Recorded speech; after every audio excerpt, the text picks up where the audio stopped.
Today starts National Lightning Safety Awareness Week, and it couldn't come at a more important time after 3 people were injured just days ago in New Smyrna Beach.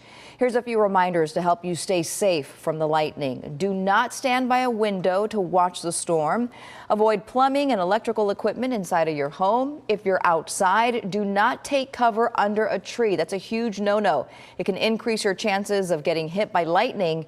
Also, don't hold anything that's made of metal, and remember that lightning can strike as far as 10 miles away from a thunderstorm.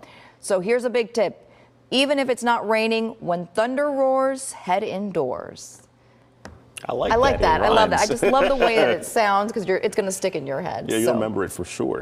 All right, let's talk about what is going on. It's starting to die out there in terms of the rain showers, and we might see a repeat of this tomorrow. Yeah, the rain showers that we'll see tomorrow, they'll be isolated, spotty in variety, mostly west of the I-4 corridor. But Florida, we see tens of millions of lightning strikes every single year.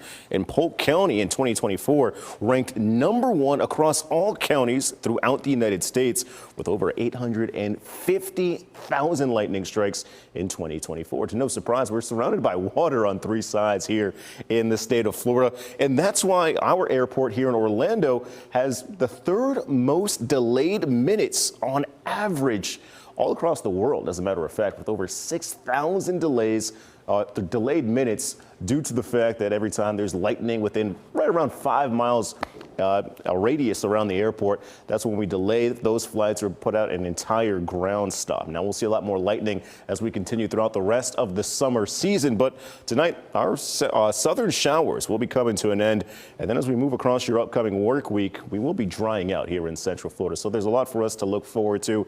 Just be prepared for some warmer weather coming your way.